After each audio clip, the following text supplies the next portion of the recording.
The first time my daughter mentioned visiting Grandma, I corrected her without even thinking. "Sweetie," I said gently, "Grandma isn't here anymore, remember?"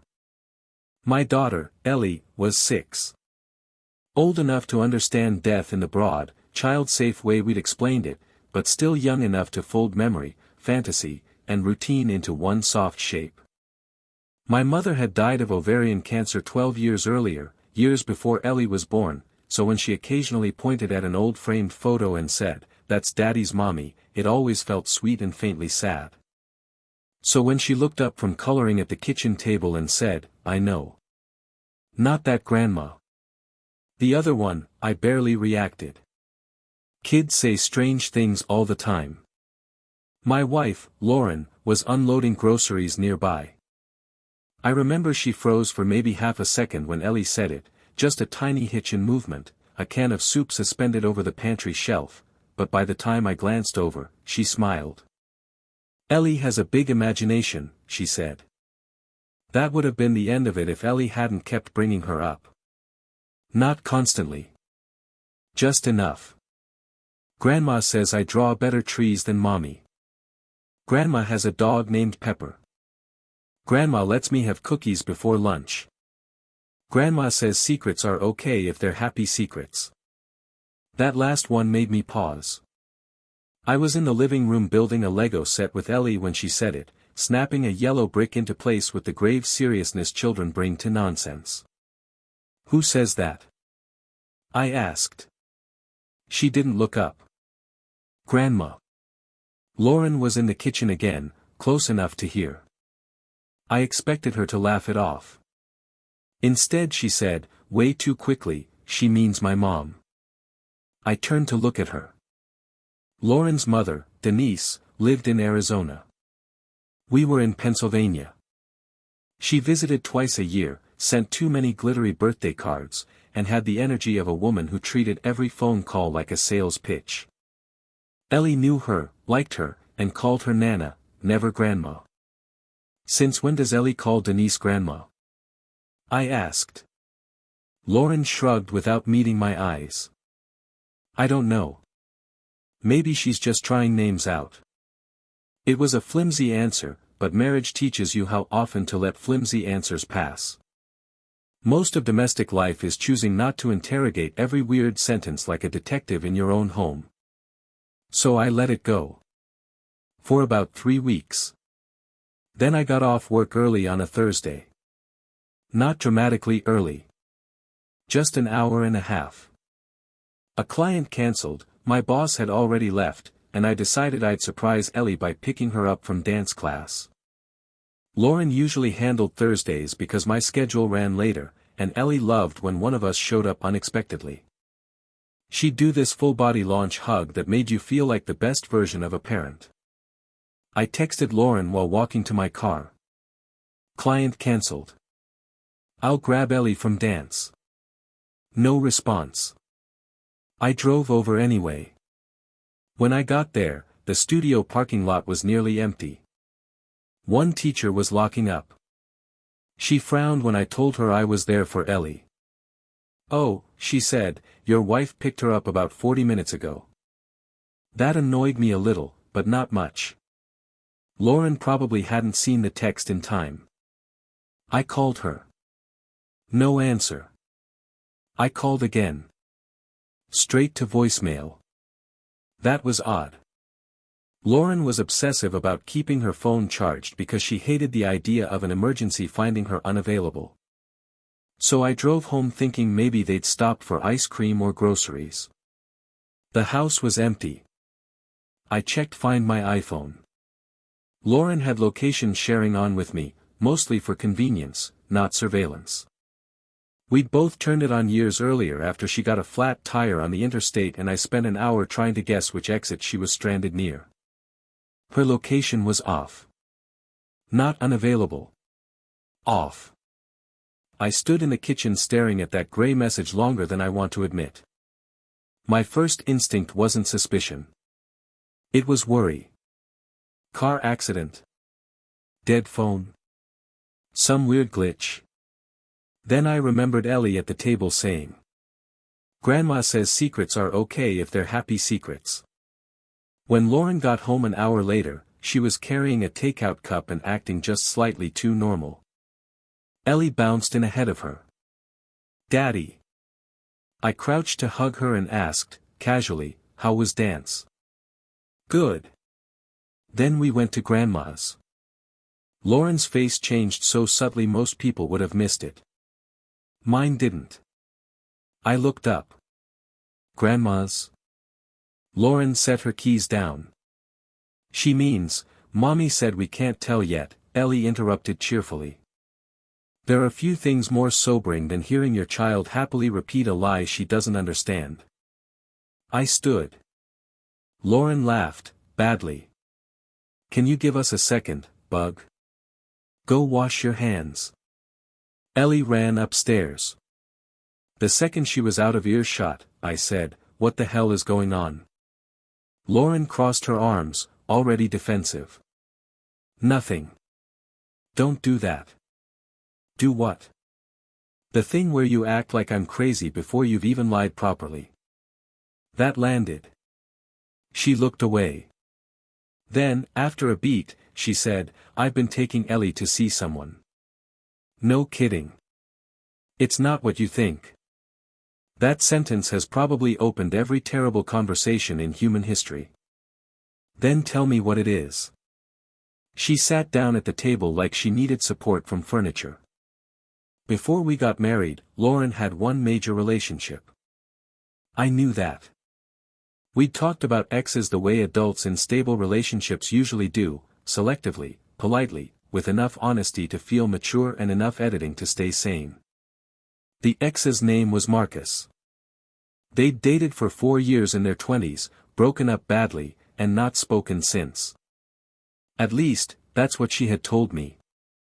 Now, staring at the table, she said, "Marcus died last year."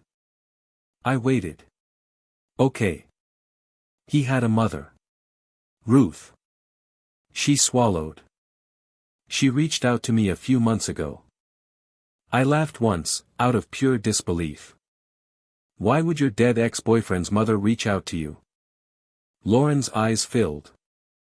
"Because Marcus had a daughter." I felt my heartbeat in my throat. No. Not in the cinematic, thunderclap way people describe shocks online. More like the floor shifting 1 inch under reality. "What?" She nodded, crying now. "He never knew. I found out after we broke up and I didn't tell him." I said nothing, because if I had spoken, I might have started shouting and never stopped. Lauren rushed on. "I was scared, and then I met you, and everything was stable, and I convinced myself it didn't matter because you became her father in every way that counted." I actually stepped back from the table. "Ellie. Our daughter." "No, not ours. Not biologically." I heard myself ask, very calmly, "How old is Ellie?" Lauren stared at me like she didn't understand the question. "How old," I repeated, "was Ellie when we got married?" 2. "And when did you and Marcus break up?" She closed her eyes. "A few months before that." There it was. The math is a cruel, clean thing. I sat down because suddenly my legs felt unreliable.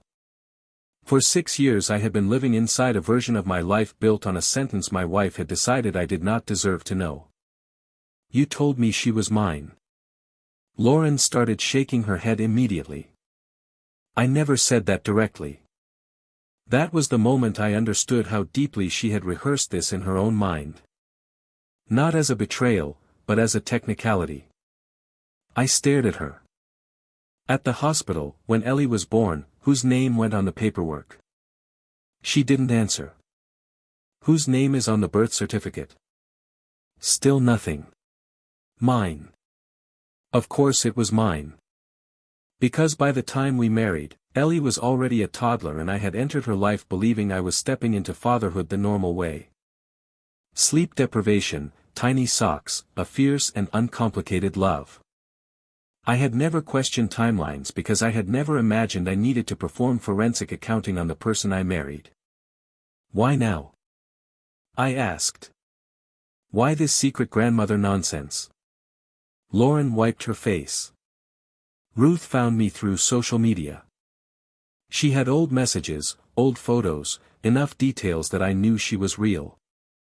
She said Marcus had always regretted how things ended.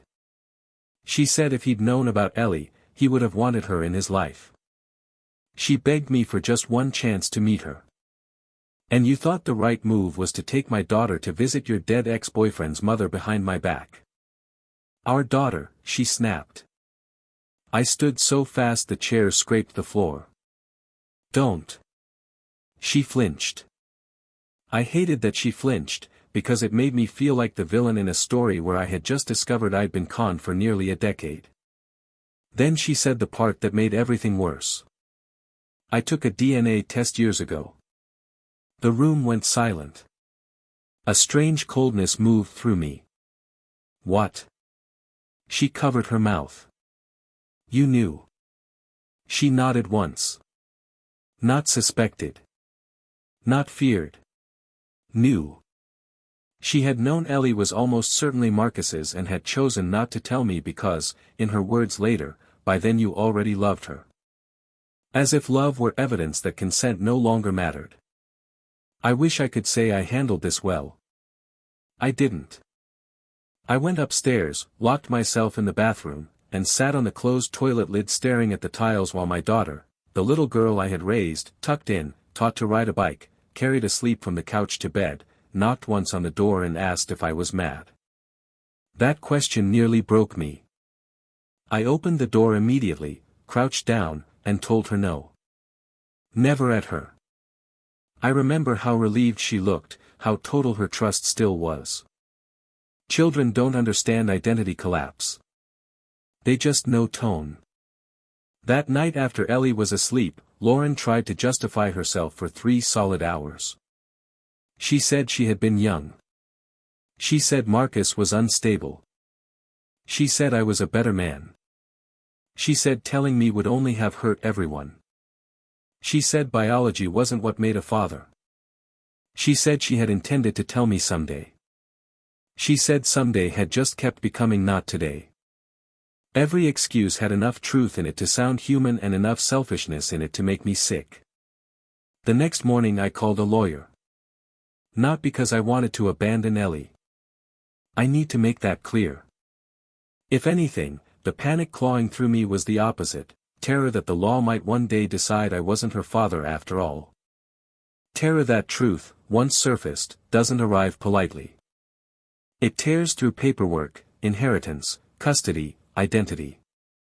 The lawyer listened quietly, then asked the question everyone eventually asks in these situations. Do you want to remain her legal father? I started crying before I could answer. That was my answer. Yes. 1,000 times yes. But yes did not erase what Lauren had done. Over the next few weeks, more details came out, each one like stepping on broken glass in the dark. Ruth had met Ellie 4 times already. She had given her a bracelet that had belonged to Marcus as a baby. She had shown Ellie photographs of him. She had told Ellie, he's watching over you. Not evil things. That almost made it harder. It wasn't some cartoon kidnapping plot. It was grief. Regret. Blood reaching for blood. And Lauren had decided, alone, that all of this could happen without my knowledge because I might overreact. The final crack came when I asked to see the messages between Lauren and Ruth. Lauren refused at first. Then she relented. Most of it was exactly what you'd expect. Old women's sadness, Lauren's caution, logistics. Then I found one message from Ruth sent after the second visit. She has Marcus's smile. I'm so glad she'll finally know where she comes from. And Lauren's reply. I know. I just need to keep Daniel calm until I figure out how to tell him. If he thinks he might lose her, he'll do something drastic. I read that 3 times. Calm. As if I were a dangerous obstacle, not the man who had raised her. Lose her. As if my pain were an inconvenience to manage. Do something drastic. As if loving my child enough to fear losing her made me unstable. When I looked up, Lauren already knew. That's not what I meant, she said. But it was. Maybe not in the ugliest possible interpretation. But enough. We separated 2 months later. The part outsiders understand least is this. I didn't leave because Ellie wasn't biologically mine. I left because Lauren had stolen my right to know and then treated my attachment to my own daughter as a liability. Ellie is 9 now. I am still her father. Legally, emotionally, absolutely. She knows an age-appropriate version of the truth now. She knows Marcus was her biological father, that he died before he could meet her, and that I'm the one who raised her and always will be. We got her into therapy early, which was one of the few decisions Lauren and I made together without turning it into a war. As for Ruth, I eventually agreed to supervised visits at first, then regular ones. Not because Lauren was right, but because Ellie deserved truth handled better than lies had handled it. Ruth turned out to be kind, old, and broken in the particular way grief breaks people who discovered too late they had more family than they knew. I don't hate her. Lauren is another story. Last year Ellie had a school project where she had to make a family tree. She asked if she should put Marcus on it. I told her yes. Then she asked if she should put me too.